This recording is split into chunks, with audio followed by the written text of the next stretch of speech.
scientist in charge of... I was the scientist in charge of Yellowstone Volcano Observatory.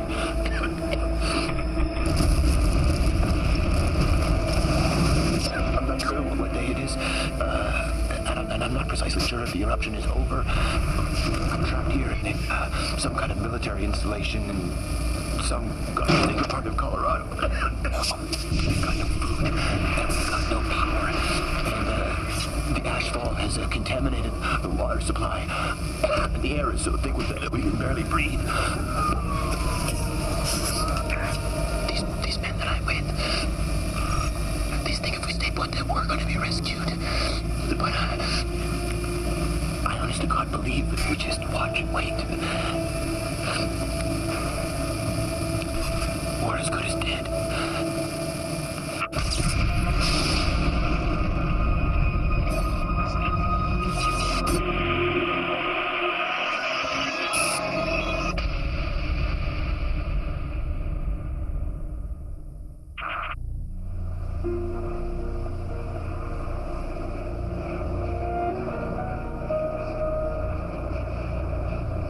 Before it all happened, many visitors to Yellowstone were blissfully unaware that it was volcanic.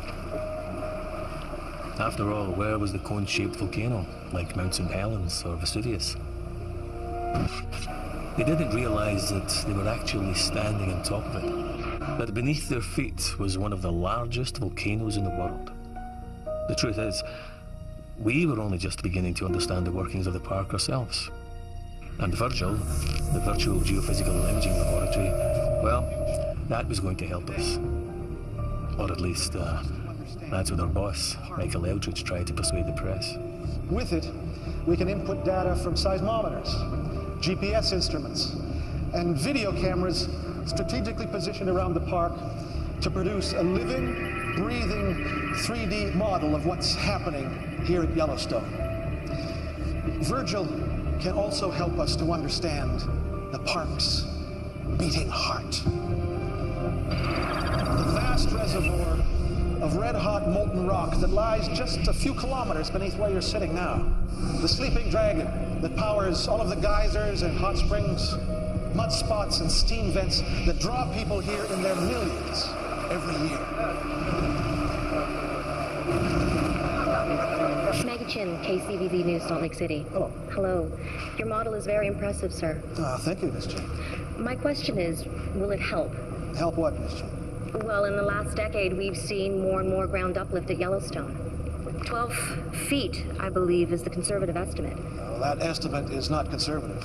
Nonetheless, many of your colleagues in the scientific community believe that it's one of many signs that an eruption is coming. I'm going to let Rick Lieberman, scientist in charge of the Yellowstone Volcano Observatory, deal with that one. Rick? Thank you. This is a sequence of Yellowstone's geological behavior over the past 100 years. Okay, here we go. You see, what we have beneath our feet here at Yellowstone is a type of volcano, a type of hidden volcano, referred to as a restless caldera. Caldera because you'll note it resembles the shape of a cauldron, and restless because it spends much of its life doing what you see it's doing right here. It's huffing and puffing as the magma and the hydrothermal systems beneath the ground rise and fall for reasons that we actually don't fully yet understand. This uplift that you've mentioned, Maggie, is very simply just a part of everyday life here at Yellowstone. So we're definitely not looking at an imminent super eruption.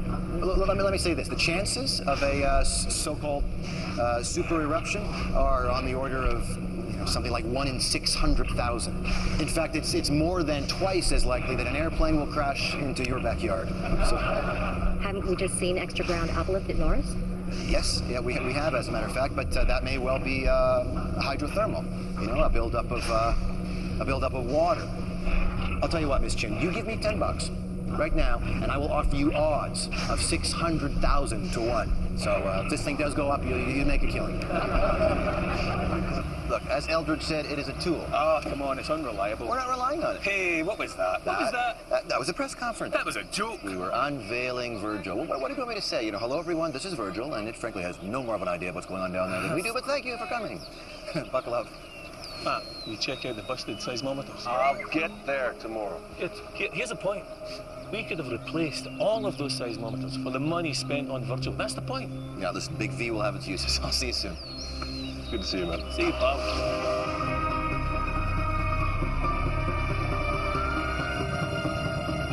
Listen, I need the coordinates of the Taiwan quake. Yeah. Kaohsiung region. Yeah. Hey. 57.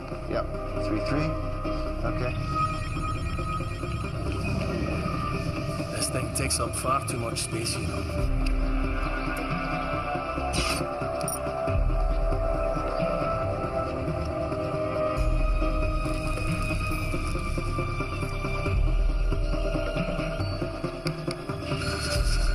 Hey.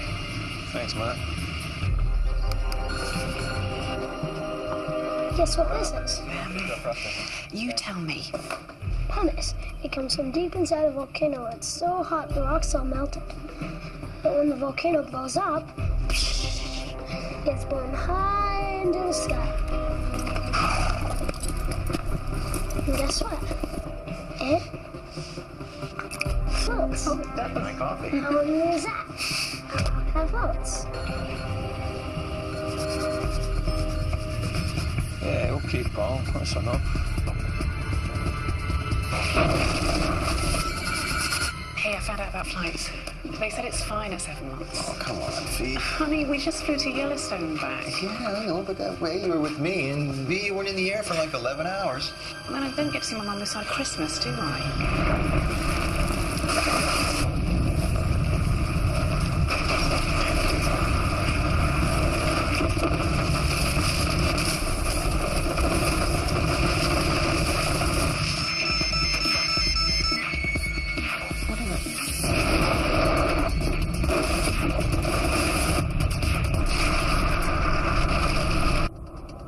We got a quake.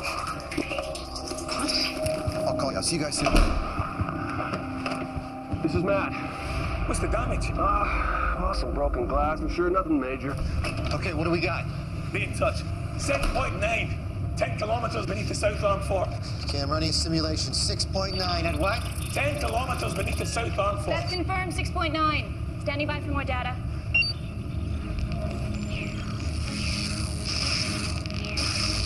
Look at the webcam images of the fishing bridge area. Over, say the last 5 minutes. Whoa, go back.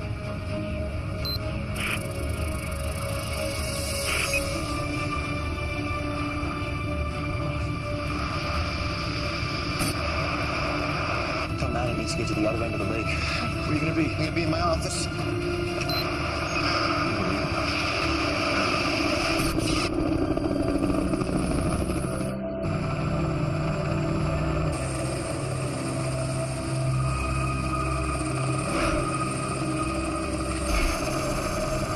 Fortunately, due to the remoteness of the area, damage was limited.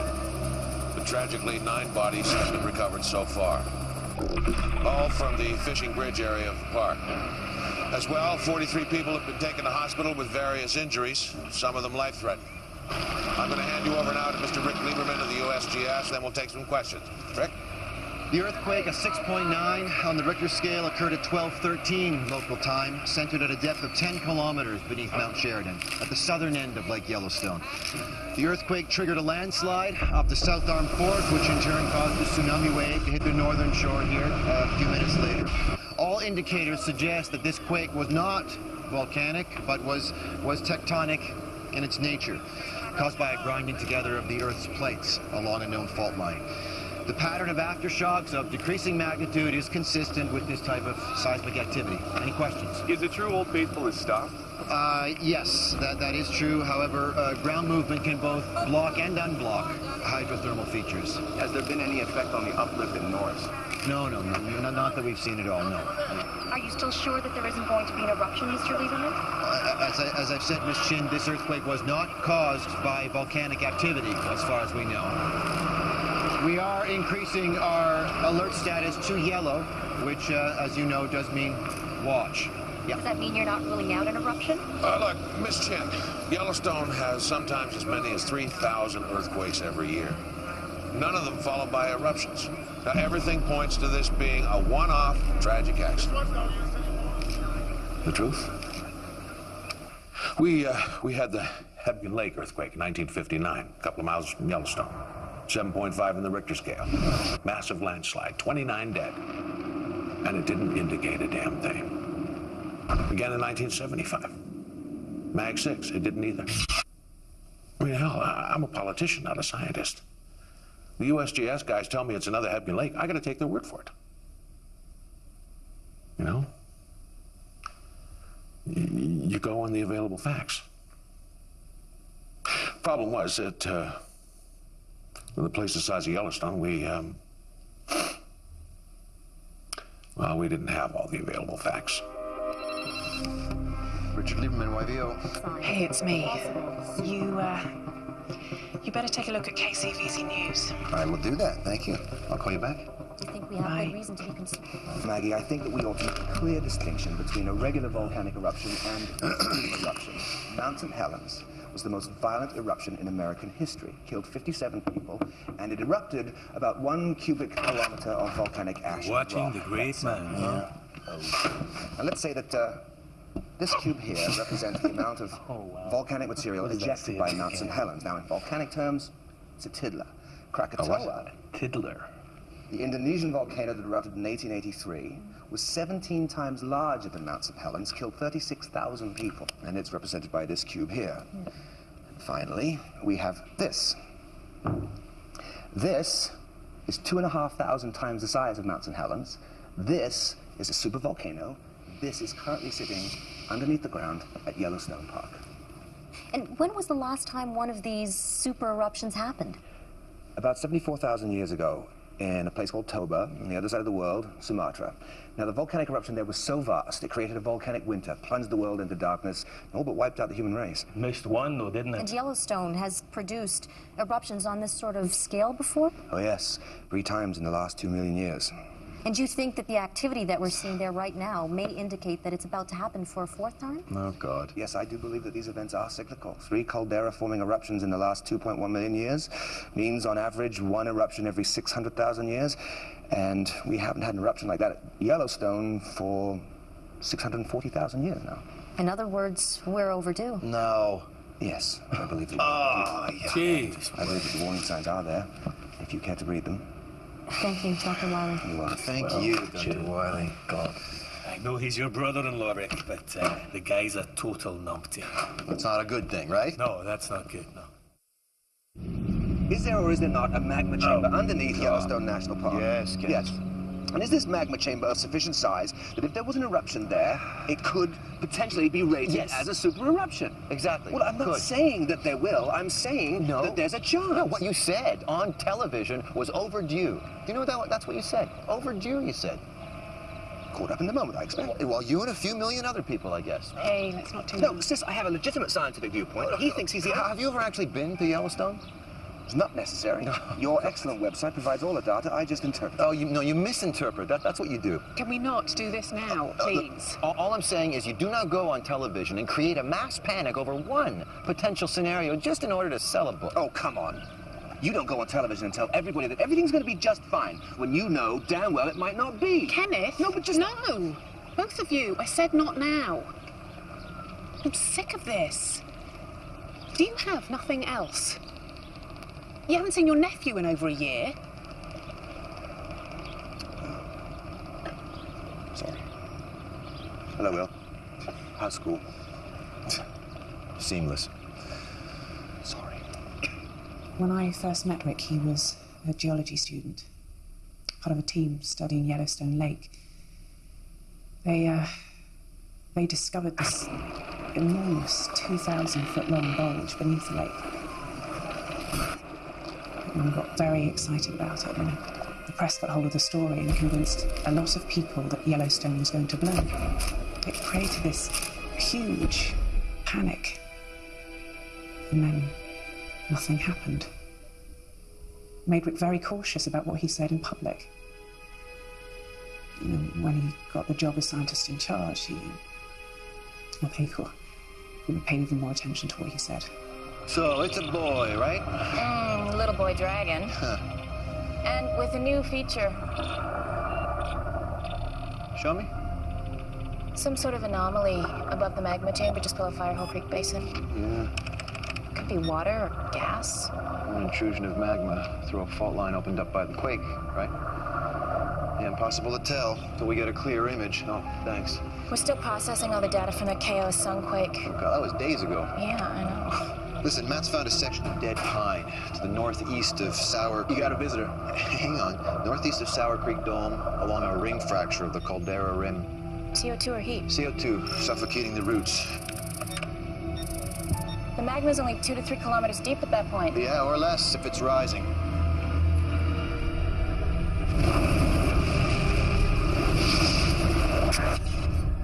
All right, so who is it?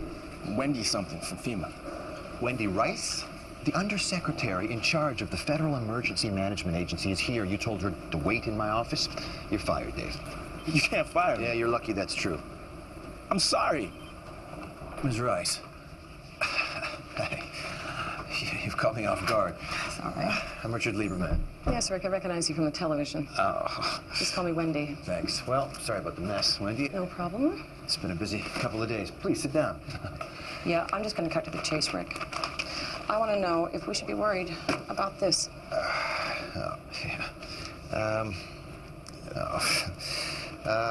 Based on the data that we're getting, yes, there are indicators that there could be an eruption. Or it could be business as usual at Yellowstone. Now, if there is an eruption, then there is a good possibility that it's going to be a moderate one. This isn't enough, Rick. If there's even the slightest chance of this happening, I want to know what that means. I want to know what we can do about it. How much do you know about super eruptions? But super in front of eruption, I don't imagine it means better. Can I show you something? Please. Okay. See the magma chamber that sits underneath Yellowstone? Well, here. We think it's roughly the same dimensions as the Caldera Rim itself. We think it's around 40 kilometers wide by 80 kilometers long and around 8 kilometers deep. You think? Yeah, it's a very difficult thing to get a clear picture of. In fact, the only way to even attempt to see a magma chamber is, ironically enough, by relying on earthquakes. Have a seat, please. Thank you. It's called seismic tomography. What we do is we plant an array of seismographs throughout the park, and then when an earthquake occurs, the seismic shock waves from these events travel through the earth. Now, these waves move slightly slower through the molten rock than through the solid rock. So we can use these slight differences in arrival time here at the seismometers to begin to calculate and plot the rough dimensions of the chamber. It's kind of like sonar. And that tells you how much magma is down there. Well, what we're trying to determine essentially is the nature of this magma. Is it eruptible magma? Is it too viscous? Is it too sticky to go anywhere? Or is it molten enough? Is it liquid enough that it can escape? You know, we also want to know how it's situated in the chamber. Is it kind of spread out in individual pods or pockets throughout the chamber? Or, and this is what we don't want, is it accumulated in one place, sufficient enough that it could trigger a super eruption? Okay, let's talk worst case scenario. Okay, well, we have run some projections based on the first super eruption at Yellowstone 2.1 million years ago, essentially because this is the one we have the most data available on. Now, if the next one were to behave in a similar way, then we would be looking at between 2,000 and 3,000 cubic kilometers of rock, gas, and ash erupting across the United States in a pattern that looks like this. Zone 1 represents a 100-kilometer radius around Yellowstone. Basically, everything in this area would be completely wiped out by pyroclastic flows. That's the rock and ash that spills from the side of an eruptive column. That is a pyroclastic flow. These surges can travel up to 700 kilometers an hour. So, yeah, these journalists were very, very lucky. Now, out here in zones 2 and 3, virtually everyone and everything in these two areas will be trapped by extremely heavy ashfall. That's roughly 3 million people. Yeah.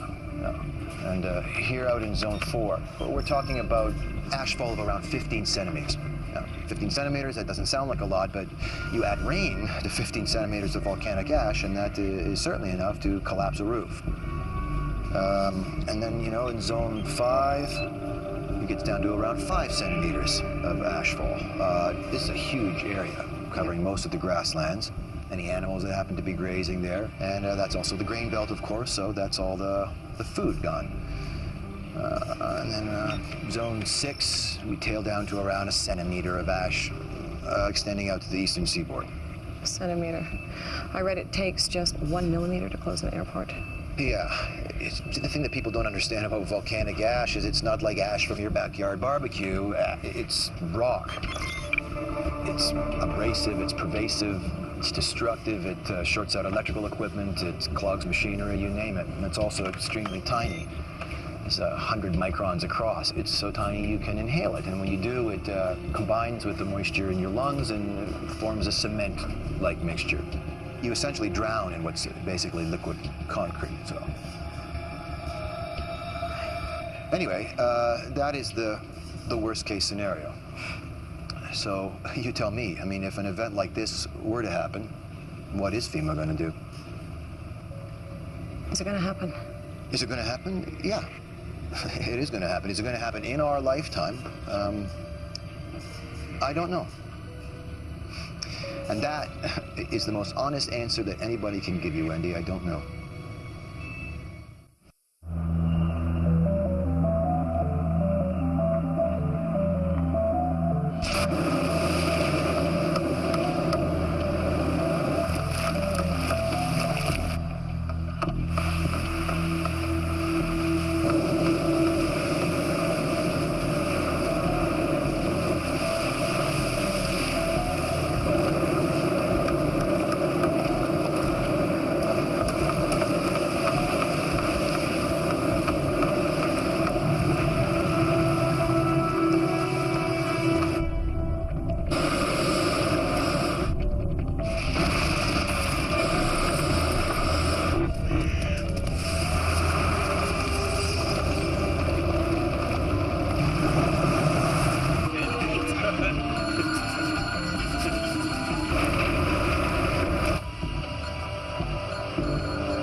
Stations. They establish an exact location.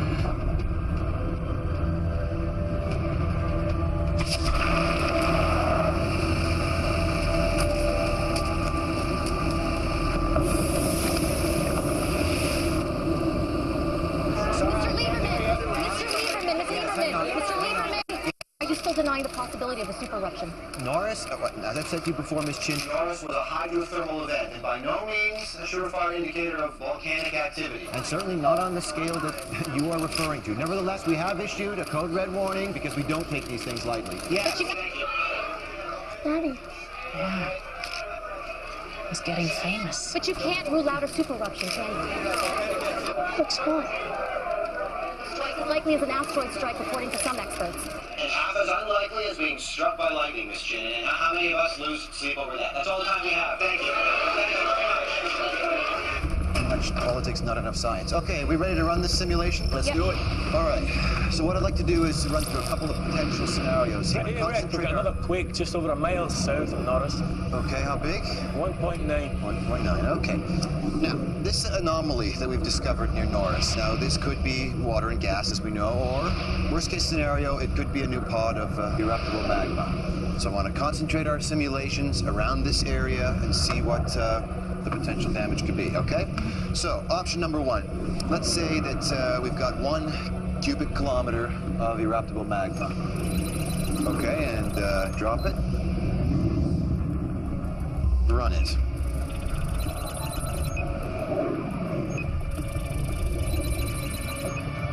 No eruption.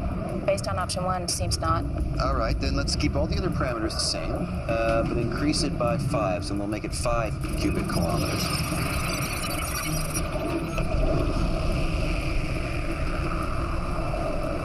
Okay, how big is this? Moderate BEI2. BEI2 in duration? Over approximately 3 days. But that amount of magma, it could have been a lot bigger. Okay, let's increase it by another factor of 5 and make it 25 cubic kilometers. Okay. Whenever you're ready. BEI 5, Mount St. Helens size. Right. So 10 times more magma, 1,000 times more eruption. Potentially. Okay, so let's increase it by another factor of 5 and make it 125 cubic kilometers. This time, let's just run it this time just from the hydrothermal blast. Sure.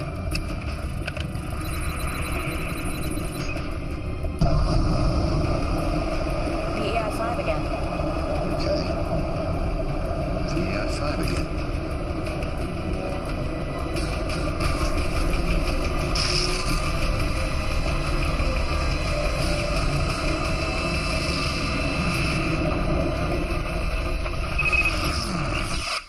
Whoa. What happened? Computer glitch? Okay, tell me what we just saw. All right, I'll state it. If we have a reservoir meltdown there that's larger than 125 cubic kilometers, then this model is telling us that even a moderate eruption near Norris could destabilize the rest of the chamber and trigger a... BEI 8. Super eruption. That's great. And if frogs had wings, then they wouldn't bump their little green arses hopping around, eh? If there was a pocket of melt over 125 cubic kilometers, then a possible eruption at Norris may trigger further eruptions, which maybe, just possibly, could register as VEI 8. Brilliant. Great. Jesus, you're letting yourself be spooked by a video game. Whoa. How close are we here from Norris? 25 kilometers as per handbook rules. Exciting, huh? Oh, yeah. Very exciting. With any luck, it'll erupt while we have such a good view.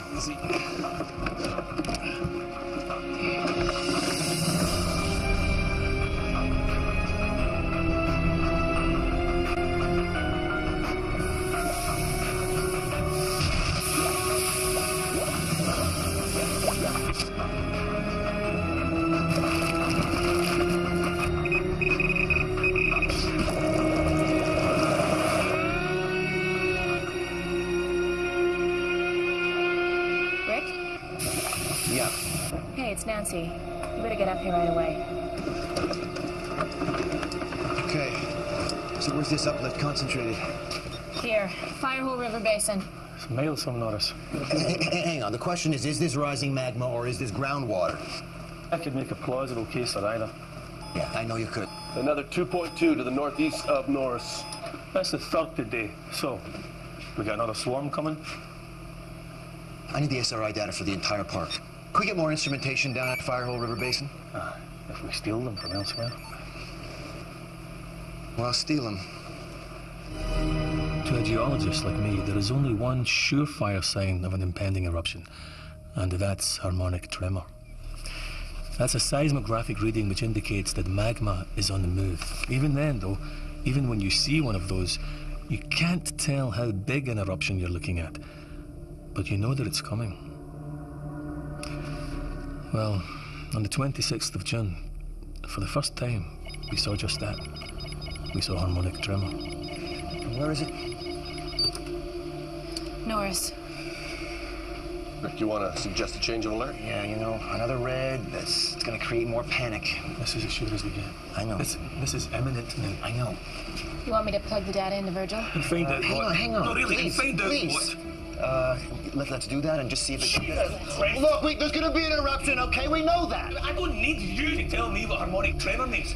So now you need to advise an upgrade to the alert status, and you need to let people know. Okay, so if I upgrade to a red, everyone's going to think that we've got a super eruption on our hands. I am not going to be held responsible for some kind of mass panic. Oh, wait a minute, it is our responsibility. No, shut up, Dave. It's our job, it's our duty to let people know, to tell them what we know. So get your ass off the fence. Well, and you tell me we're going on TV and telling Joe Sixpack that the end of the world is nigh. You tell me how that's going to help this situation. What do you think our purpose is here? Hey, listen, I will brief FEMA and I will brief the state, but just before they evacuate the whole of America, they're gonna want to know how big the thing's gonna be. Well, at least the ship's got a bloody captain.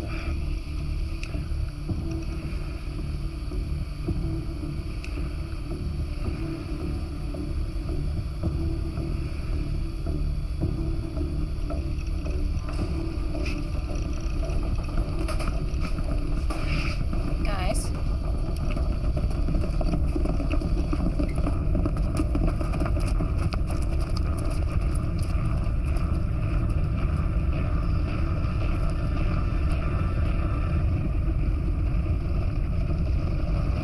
This is gonna be big.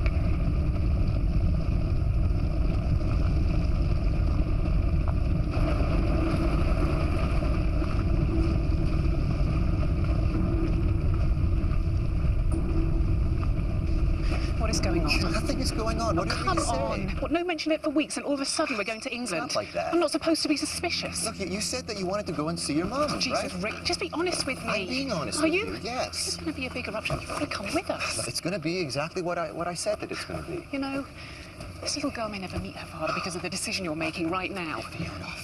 Come on, we all believe that this is going to be a moderate eruption. And yeah, things are going to go, well, you know, a little crazy in this country for a while because everyone's nervous right now. God, Rick. That's why I'd just be happier if you both were in London when all that's going on. And then when things calm down, then I'll come and I'll see you. Can I go on the plane now? Yes, you're going to go on the plane now. You take care of your mom, okay? Okay. You call me when you get there. I will. Love you. See ya.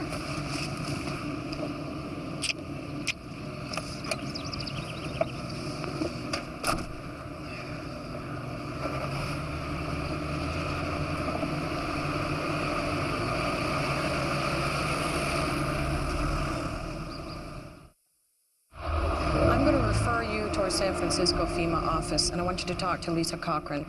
She'll be the one to direct any activity at that point. Okay. One moment. Bring the center screen volume up. A leaked email seen by KZVZ confirms that the U.S. Geological Survey expects an eruption anytime soon, possibly within hours, and possibly with devastating consequences for America and the world. Oh, God. I'm Maggie Chin with KZVZ News, reporting to you live from Yellowstone National Park. The radius of 100 miles around the park is being evacuated amid scenes of chaos and confusion. Highway 20, the main route linking West Yellowstone to Idaho Falls, is at a complete standstill. Meanwhile, towns and cities hundreds of miles from Yellowstone are under siege as panicked buyers stock up on provisions like canned foods and water. Many stores have been forced to close early, prompting fears that violence will soon erupt. We have to shoot him, we will. We'll defend our property and our life. We do realize it's the worst possible way to come out. Guaranteed to maximize panic. The story's been picked up by all major networks. Not just in this country. All I know, Wendy, is it didn't come from my end. Nor from Governor Marshall's office, nor from anyone here in Washington. Still, we have to deal with it. Sir, this is Rick Lieberman. Hey. Rick, Joe Foster, Secretary for Homeland Security. Michael, you know, of course. Hey. Governor Marshall should be joining us at any moment. Expect to see you here. Hello, everybody. Billy, glad you could join us. My state's about to be vaporized. I thought I should attend. Rick, please have a seat. I'll get straight to the point. This leak hasn't just caused chaos here, but around the world. Well, it certainly didn't come from USGS. Nor FEMA. Yeah, all right, people, the buck is well past. Wherever it came from, the media have got hold of it, and now we have got to address it. So, Rick, what I'm going to ask you is very simple. I need you to make a statement ruling out the possibility of a super eruption. Well, ruling it out. Nothing bigger than Mount St. Helens. People would accept that, and it's what the evidence suggests. I can't. I beg pardon? Well, I'm sorry, I can't say that. Why the hell not? Because our computer model now suggests that even a small eruption could destabilize the magma chamber and trigger a super eruption. Rick, I understand that, but you're talking remote possibility. No, I'm talking about... What I am talking about are hard facts. Fact one, there are food riots. People are fighting each other to leave the country. Fact two, the dollar is on its knees. Wall Street has crashed. Your country is going down the toilet, and you're telling me you're not prepared to make a statement to help stop that? Please, with all due respect, sir... Governor Marshall? Rick, every highway, every interstate in Montana, Wyoming, Utah, Nebraska, the Dakotas, Iowa, and Nevada is turning into a damn parking lot. Everybody's trying to get the hell away from Yellowstone. Nothing's even happened yet. Yet.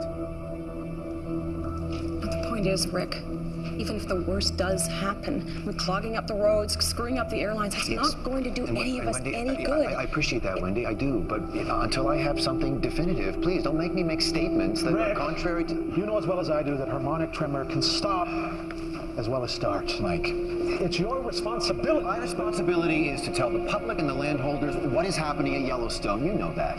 You used to know that. Actually, Rick, as a federal employee, your responsibility is what's best for the country. Now, you have evidence of an eruption, but, and I've heard you say this yourself again and again, chances of a super eruption are virtually zero. No, you are right, but Then I really don't see what the problem is here.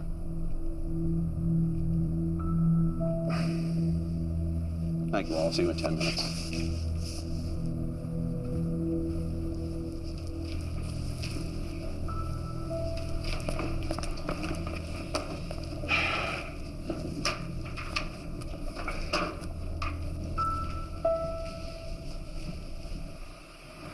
Well, tremor's strong and constant. I'm plugging the coordinates into the seismic image. Should give us a clearer idea where the magma is. Good. You got everything you need, Dave? I think so. Right, enough to get me going until you guys join me tomorrow. Oh, you'll be out of here first thing. All right, don't leave it too long. Don't worry. Okay. You out of here? I'm out of here. See you tomorrow. Take care, man. Ladies and gentlemen, as you know, It's on TV. America and the world has been watching with growing anxiety the developing situation at Yellowstone National Park. After a full briefing from the U.S. Geological Survey and in particular the scientist in charge at Yellowstone Volcano Observatory, Rick Lieberman, I can assure you all that after weeks of intensive monitoring at Yellowstone, they have gathered no evidence to suggest a so-called super eruption is imminent. Instead, the USGS believes that a small to moderate eruption, an event comparable in size to the eruption at Mount St. Helens in 1980, may be due. At this moment, we are taking the appropriate precautions in line with the scale of eruption. The evacuation of the Yellowstone vicinity is currently underway. For those in states bordering Wyoming, we ask you to follow standard state advice, remain indoors, seal all doors and windows, and stock up on sufficient food and water for 3 days. I ask my fellow Americans to stay calm and to use your usual good sense at this time. Thank you. Mr. Lieberman, up until now, you've been extremely measured in your statements about Yellowstone. Do you agree with Secretary Foster in what you just said now?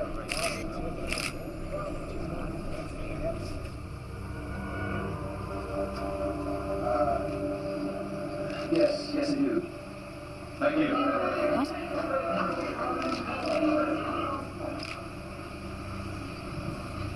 Nailed the poor bastard to the wall.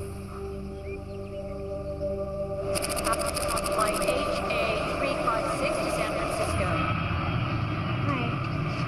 Towards the rear of the plane, left-hand side. Boarding pass, please. To left-hand side, sir, towards the rear of the plane. Okay, thank you. Hi. You sitting up here? Hello there. No, I'm back there. Important business in Washington, and USGS has you sitting in the back of the plane. I recommend a sweet publishing deal with a TV star like you. Yeah. Oh, there. I take it you had a gun to your head this afternoon? Yeah. You could say that. Fiona and William? Oh, they're on a plane to London. Oh, see ya.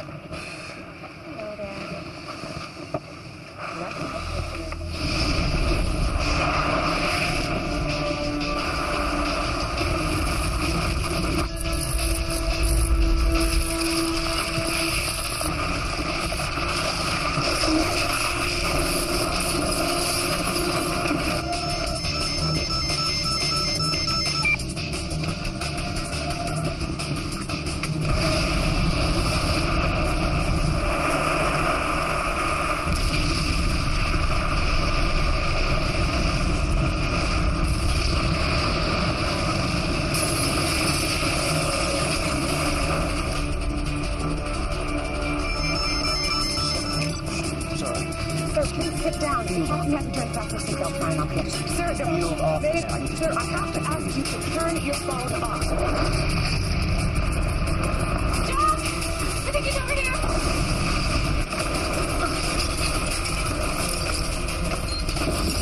Don't touch my arm!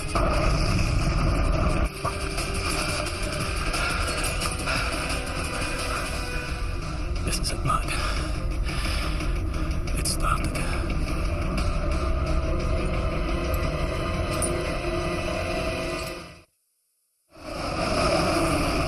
Turn your phone off. My name is Richard Lieberman. I'm the scientist in charge of Yellowstone Volcano Observatory. I'm receiving news of an emergency here that could affect the flight path and safety of this aircraft. Oh my God, has something happened? I need to speak to the captain, please. Okay.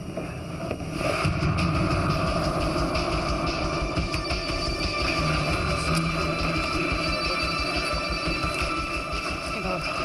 Nice dress. I'm sorry to haul you away. No problem. Who have I got from the USGS? No one. What? We can't get through to the field office at the moment. Hey, Dave. Michael Eldridge is on his way over. Is this vac imagery all we have on this? Yeah, and it's only a projection. What?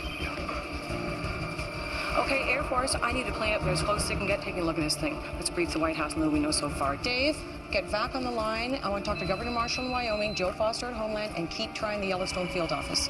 And Bob, please get me something else to wear. Sure. Mary? You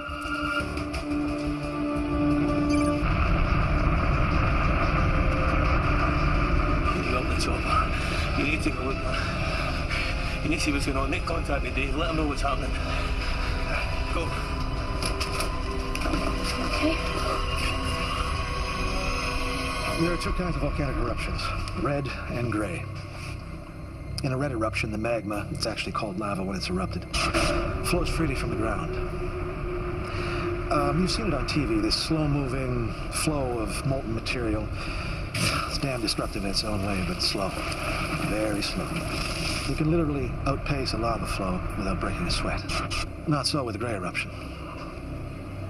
What you have there, you've got magma trapped by overlaying rock, okay? The pressure builds and builds to the point the whole thing blows. The magma under pressure turns to foam and gas, which bursts upward in a vertical column at twice the speed of sound, 50 kilometers up into the stratosphere.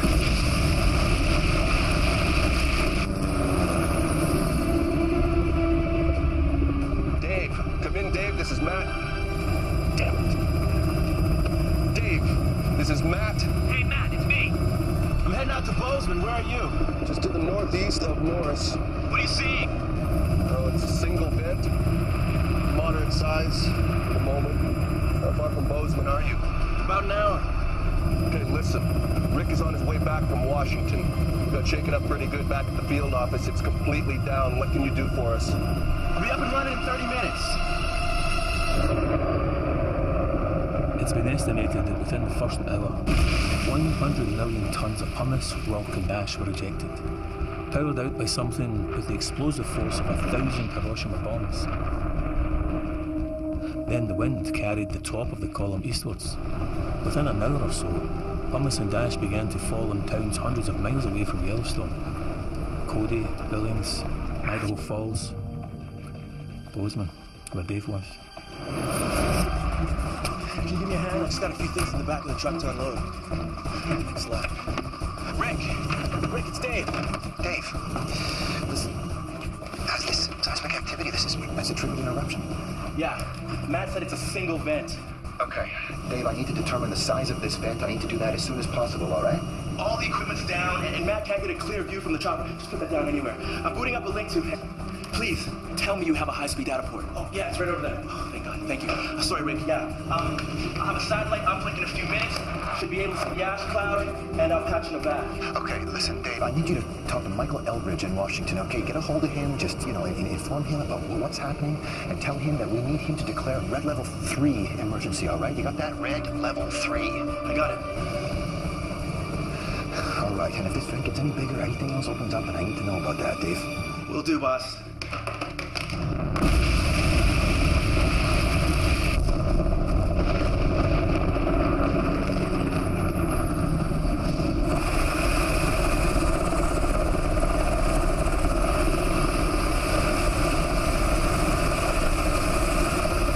I'm completely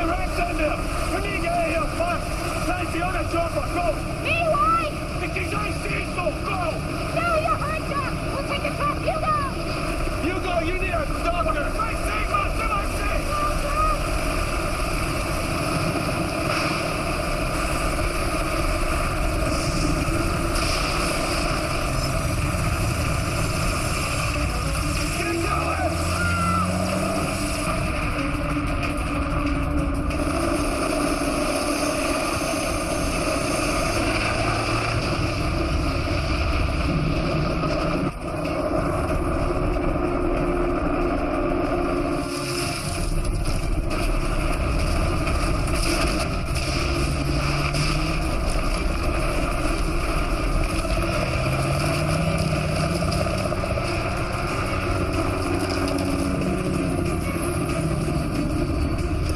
You never know, right?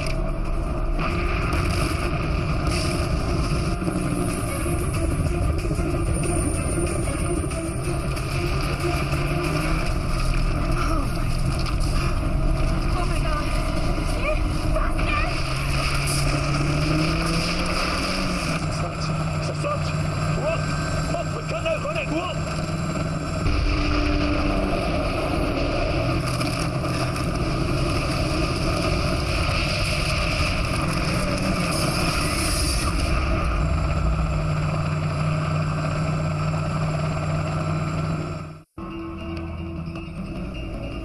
We're just getting reports, unconfirmed so far, of a major volcanic explosion in Wyoming in the United States.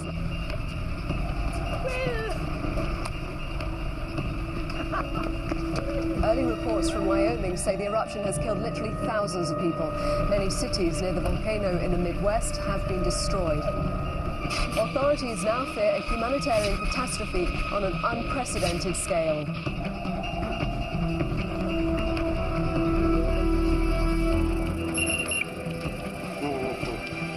Boise, Idaho's reporting a citywide blackout. I'm getting reports of rolling blackouts west of Yellowstone. Ash fall on power and relay stations. Okay, tell our FEMA offices in Montana, Nebraska, Utah, and the Dakotas to shut down their power grids and switch to backup generators as of now, and make sure those generators are protected against the ash. I'd also advise them to shut down all air conditioning units. The ash will get everywhere. Okay. All federal buildings need to seal up and start recycling their clear air.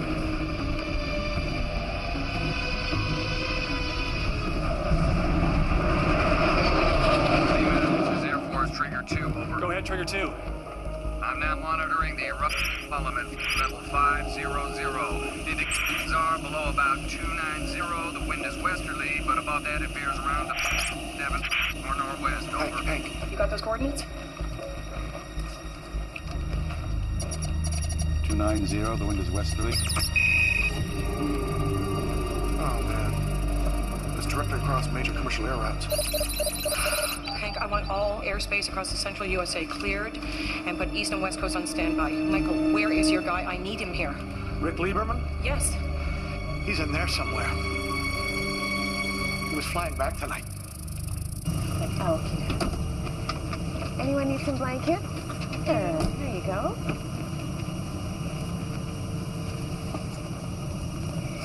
So, it's a single vent. Single vent. Yeah. So Mount St. Helens, then? Yeah. Like you said? Yeah.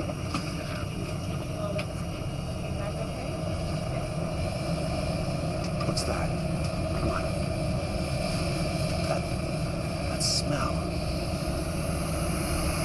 Sulfur.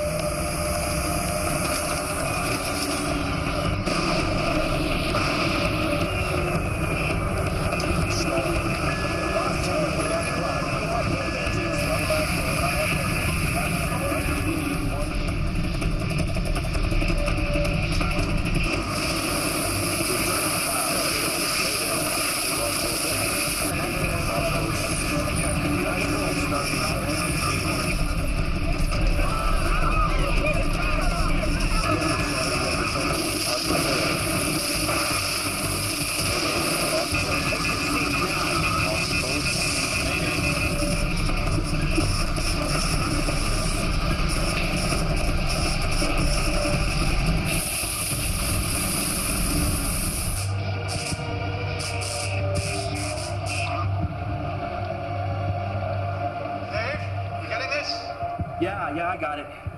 Does the guy have a zoom? Can you get him to zoom in? Trigger 2, can you zoom in? Wait. Oh. Hey, you see that, Michael? Another one. Yeah. Yeah, this vent number 2 opened up now. While it was just a single eruptive column, there was still a chance that things would be okay. But the second eruption... Clearly, there was so much magma and pressure in the chamber that it couldn't vent through a single column. Instead, the whole caldera began to unzip in a series of smaller eruptions. Once that started, we had no idea how long it would go on for. Days, weeks, months. We just didn't know.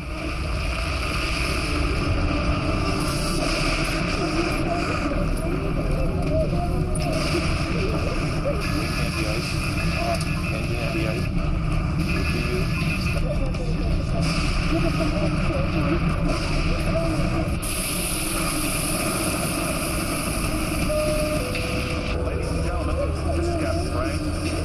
We'll very shortly be making a precautionary landing in Cheyenne. The ash cloud has blasted the cockpit window. We're landing blind. On the back of the seat in front of you, clasp your hands under your knees.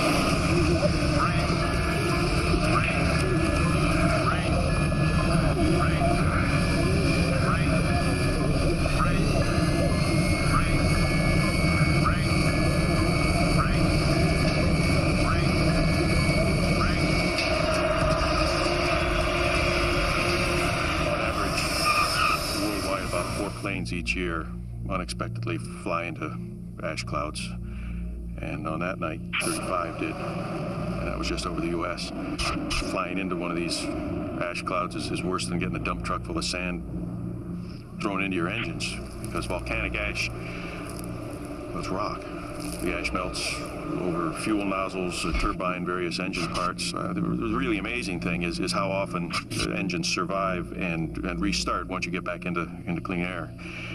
So we were among the lucky ones. We got down in one piece. And by the time we did get down, no one else was taking off anywhere.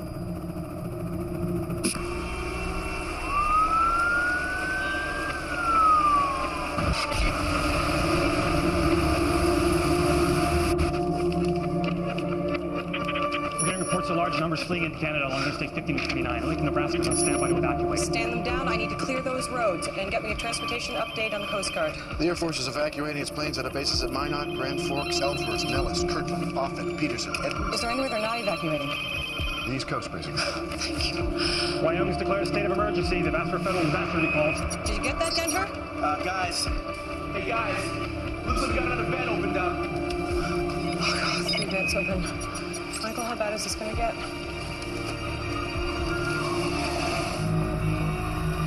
Find military installations. What are you doing? Hang on. Okay. There's a military installation about 4 clicks this way. They might have a comm links to FEMA. We're not gonna walk. We can't stay here, Ken. Lock the trunk. No, Rick, for God's sake, Rick, it's volcanic ash. We can't go out in it. When Vesuvius erupted, the people of Pompeii stayed in their houses. How do we know that, Ken? It was preserved in volcanic ash.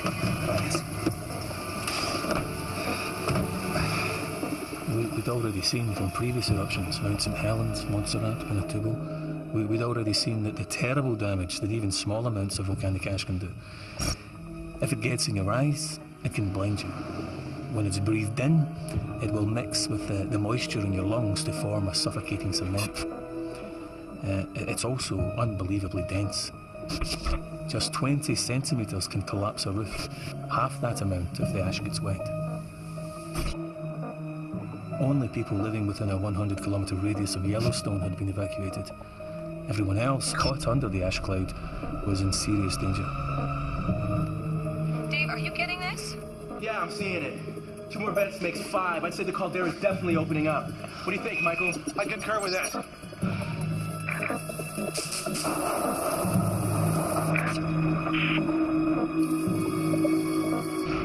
Dave, Thomas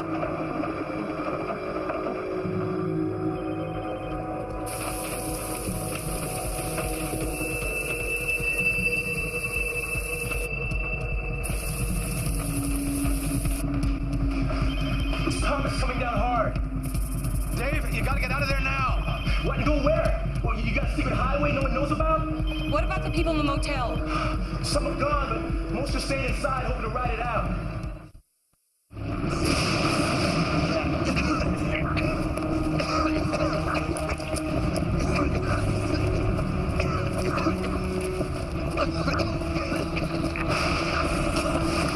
Hello, is anybody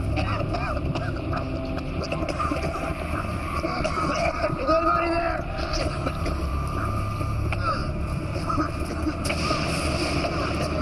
Will you state your business?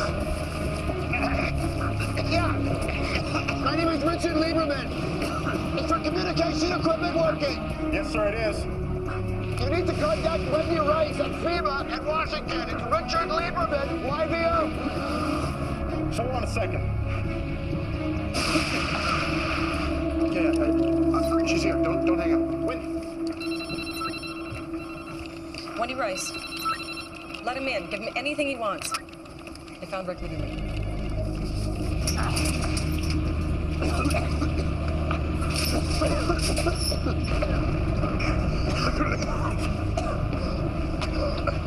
I'm Sergeant Jeffrey Johnson. Hope you guys understand the precautions.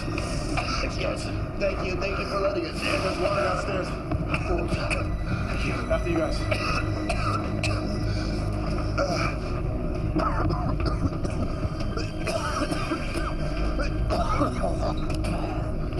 Follow me. What is this place? It's an old Cold War bunker, sometimes used as a relay station for NORAD. Are you based here? No, sir. I just service the equipment. I tour all these sites, spend 2-3 days in each one. You've got food and water? For 5 days. For one man.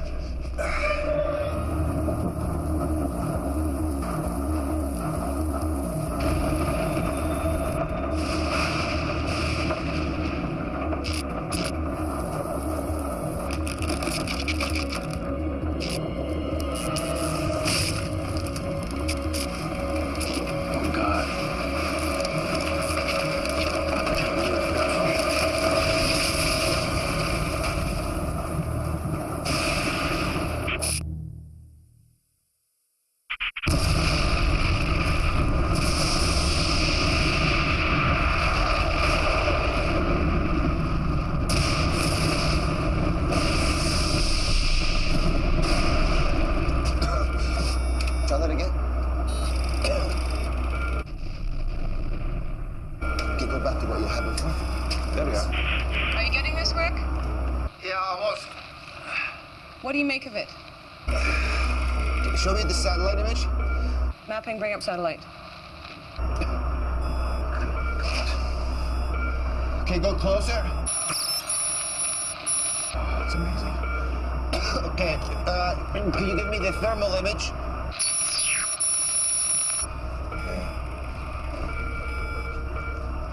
Hey, Wiley, what's he doing? Gauging how big the eruption is. Trying to figure out how long it'll last.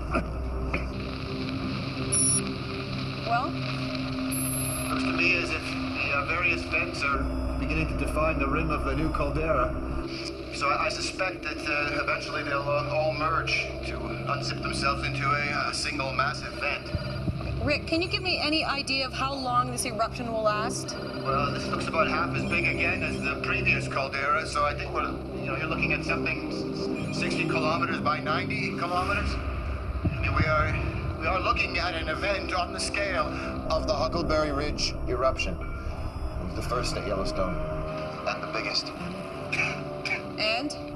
And if that ejected 2,500 cubic kilometers of material, then we have to make some kind of estimate for the rate of ejection, and then you do the math. And you've got your duration. Give me a figure, Rick. Say that again? A figure. Give me a figure. What, you want me to guesstimate? Yes. We're looking at a duration of between 5 and 9 days.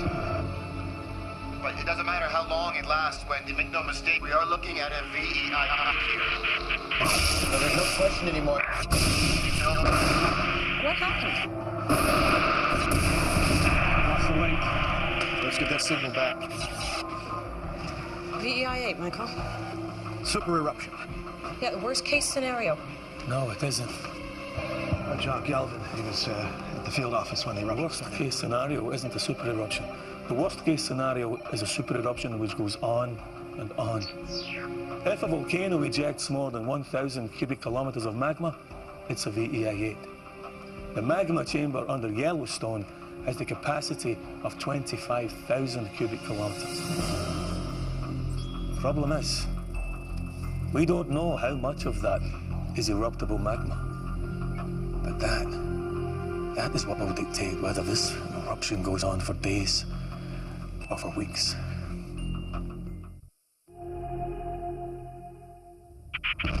By day 3, the volcano showed no signs of slowing.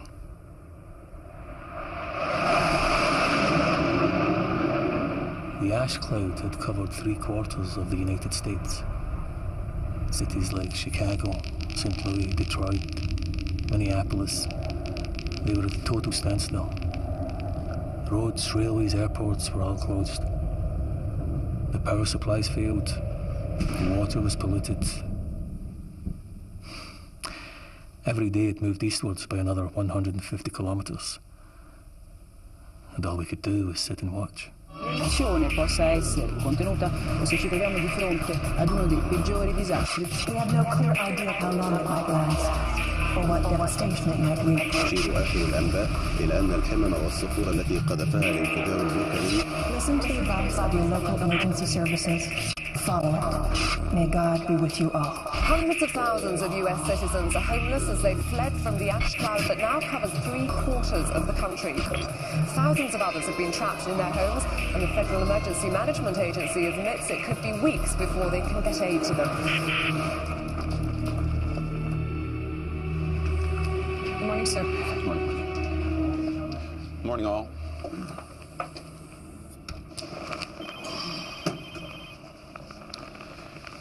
One hour ago, Air Force One took off from Andrews en route to a military bunker in Florida. That information does not leave this room. You can't run a country under several feet of volcanic ash, but some sections of the media will still say she's running away. Now, can we get to business? Wendy, how many people in the fallout zones? About 25 million. Casualty estimates so far? In the immediate zone, 90%, excluding those that got out early. In Zone 2, we estimate 10% mortality. That's approximately 35,000 people. Zone 3, 5% mortality. That's 122,000 people. Zone 4, 3% mortality, 85,000 people. Zone 5, estimate 1% mortality, 220,000 people. Total estimated deaths for the first week, 462,000. And that's assuming Zone 1 is clear. These are all from the ash? Mainly. Either directly from ash inhalation or indirectly from roof and building collapse, power failures, especially in the hospitals, ash-related accidents. Sir, standard advice to people was that they store enough food and water for only 3 days. Today is day 3. Then what are we going to do? Oh, excuse me? Wendy Rice. Well, even when it ends, we won't be able to fly for weeks with the ash still blowing around. So what are we actually talking about? You find a way. You don't just write off 25 million people. Good. Put him through. We've got Rick Lieberman here. Rick, can you hear me? Yeah, hang on. Yeah, we got you. Rick, we have 4 more vents open since yesterday. All right. Has Dave been able to model these? We can't raise Dave. Say that again? I'm sorry, Rick. We can't raise Dave. Secretary Foster here, Rick. We need to know how long this eruption is going to last so we can plan how to rescue 25 million people. With all due respect, Mr. Foster, I think you've got to change your game plan. I mean, what you have told people is to stay put and to sit this out and to wait for your help. I believe there's simply no realistic way for you to honor that, sir. And I think that if you do, people are going to die waiting for you. You need to retract your advice. You need to retract your advice. You need to tell them to come to you. Mr. Lieberman, FEMA will draw on every resource possible to rescue these people. That's our federal obligation. No, sir, this is not about protocol, Mr. Foster. This is about survival and nothing more. I mean, when this ashfall stops and the air starts to clear, the people who are trapped are going to, like we are going to start walking. They're going to start walking rather than stay here and wait to die. And they're certainly not going to make it, sir, without your help. You need to help us. You need to tell us where to walk. We need to have supplies dropped for us along the way. I mean, if we are going to walk for life, then it's up to you guys to help us. Damn it. He wants people to walk through the ash? I mean, is he crazy?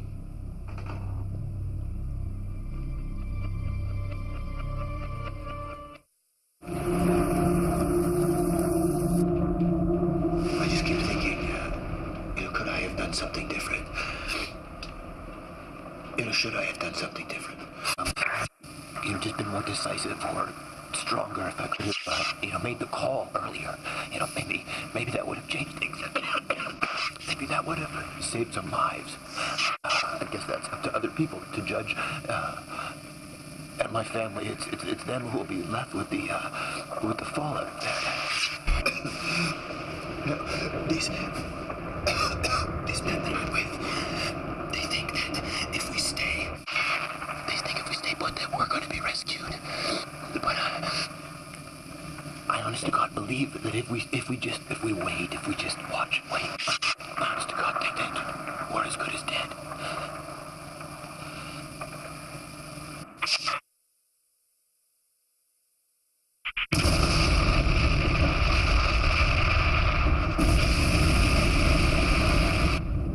By day 5, over 2,000 cubic kilometers of ash and pumice had been dumped across the United States. 2,500 times more than the fallout from Mount St. Helens. But that was only about 10% of what was in the magma chamber. How much more would come out depended on how much more eruptible magma was down there. The country was already on its knees. Thousands of people dead, millions of others homeless. If it didn't stop soon, well, let's just say we were running out of options. We have just received reports that Mexican authorities closed the border 4 hours ago. According to aid workers in the area, 3 million people have now gathered at the Mexican border, many of them without shelter, food, or money. Maggie Chin, KCBC News. They closed the border? To U.S. citizens, yes. That's totally unacceptable. They're condemning people to death. The Mexicans say they can't cope with the numbers. Well, we're gonna have to kick some ass. Well, I think the president might feel that right now is a bad time to invade Mexico, Bob. Can we move on? Yes, sir. All right, our best case scenario is if the eruption stops in 2 days. If that's the case, access to zones 1 and 2 won't be possible until at least 3 to 4 weeks after that. So it's unlikely we'll find any survivors. We can start supply drops into zones 3 through 5 about 2 weeks after the eruption ends if the weather is with us, but it's going to have to be piecemeal, depending on whether the satellite can find clean skies for the aircraft. That's too long. What about Rick's walk to life? We can't advise people to walk through the ash. It's just too dangerous. So are we asking people just to sit there and starve to death? There are hundreds of thousands, maybe millions of people stumbling around out there, looking for help.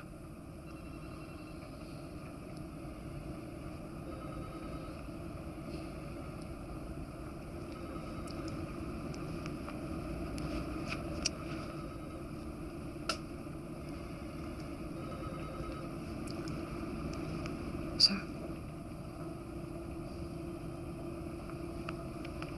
All right. We'll go with walk to life. I need to hear a plan out of this room as to how to do that fast.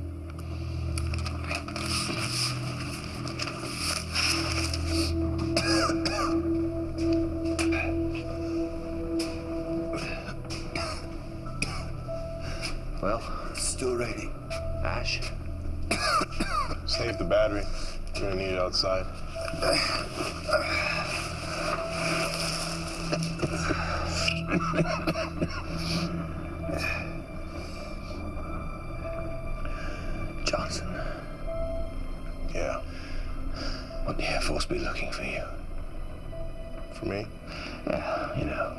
Leave no man behind and all that. That's the Rangers. So the Air Force does leave men behind? I guess.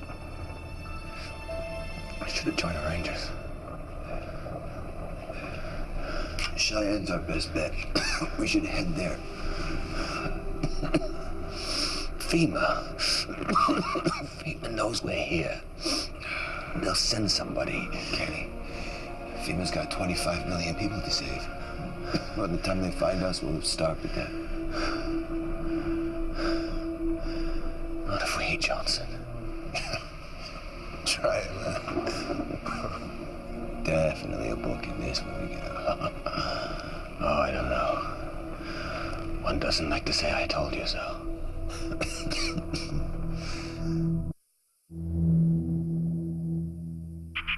We assumed that when all the vents merged together to form a new caldera, then the pressure would drop and the eruption would stop. That was our thinking. Then, on day 7, our seismographs began to pick up massive quakes, and we realized that the ground within the new caldera rim was beginning to collapse into the empty space left by the ejected magma.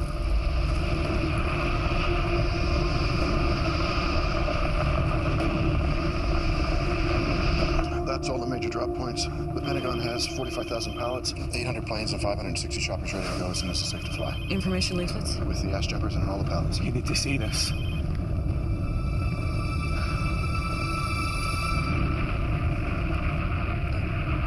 Does this mean... This means that the pressure holding the eruption column in the air is beginning to drop. It's a good thing. It's a good thing. And now to the news that America has been waiting for. The end of the super volcanic eruption at Yellowstone National Park. At 9:17 a.m. local time, the eruption column began to collapse. Ocurrida en el Parque Nacional de Yellowstone, Wyoming, Estados Unidos, parece haber llegado a su fin. 这是整个火山爆发当中具有关键性的转折点。 Huge pyroclastic surges, which radiated out over 100 miles from the base of the column, overwhelming the U.S. Air Force drone that's been monitoring the eruption. Across America, the overwhelming task of trying to bring aid to the estimated 29 million people trapped by the ash fall begins. Authorities now admit it'll take weeks, if not months, to reach those trapped closest to the volcano. We're going to head back toward the interstate and then turn north. Any abandoned vehicles we come across along the way, I think we should stop and check them for water in the washer bottle, fluid, anything we can use. Okay. How far? Outskirts of Cheyenne are approximately 25 kilometers. You know, I've got to say, Richard, this has been a crappy book tour so far.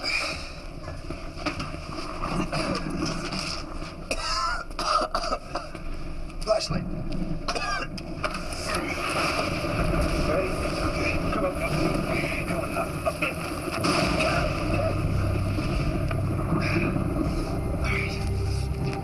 All right. Okay.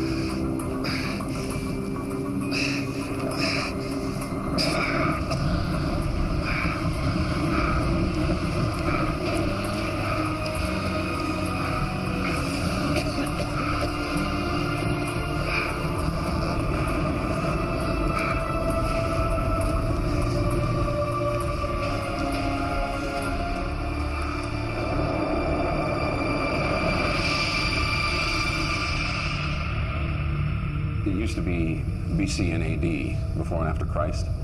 Well, now it's BY and AY, before and after Yellowstone. Before and after the world changed out of all recognition. Suddenly, utterly, irrevocably.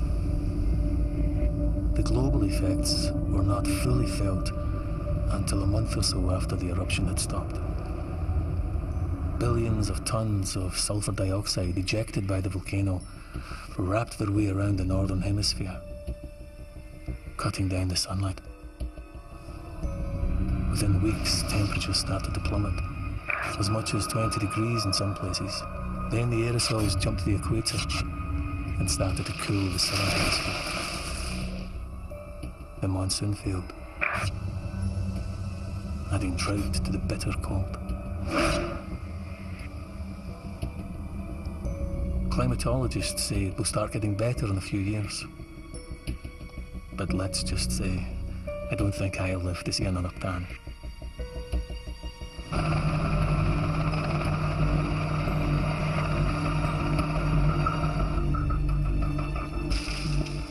Clear up the scale of what we still have to do all this time on. 80% of the USA covered by ash. 20% rendered unusable or uninhabitable. Cities and towns permanently abandoned. Billings, Cheyenne, Denver, Salt Lake City. I don't know how we kept going, to be honest. I mean, just the animals. The livestock. Millions dead. Rotted where they fell. And the people.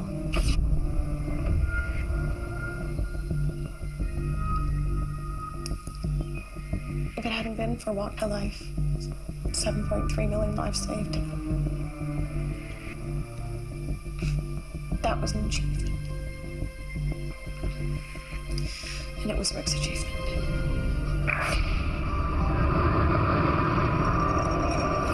Not knowing was the hardest part. He called from Cheyenne, from the airport, with Ken. And then I didn't hear anything. Until Michael Eldridge called from FEMA to say they let in this bunker place. But safe. But then, when there was no news, I gave up all hope of ever seeing them again.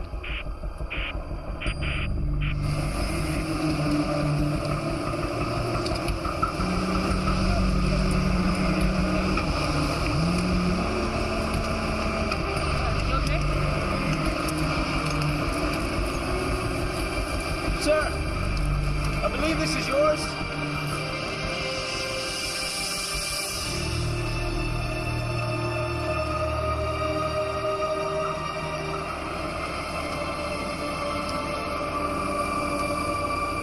Why did I choose to come back? It's hard to say, really. To face the reality of what nearly happened, I suppose. How close we actually came to never leaving this place at all.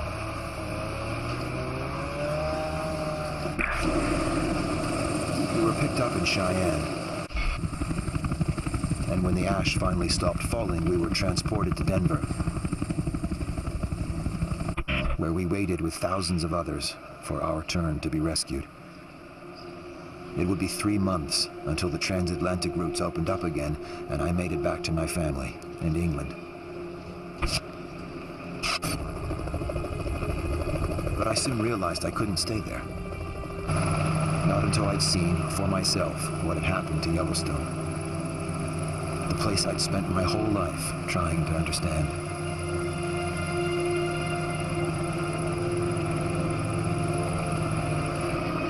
Things will get better. They will, eventually. Nature will recover. The world will recover. This, after all, is not only how life ends, it's also how life begins. And one day, someday, Yellowstone will erupt again. But not on my watch.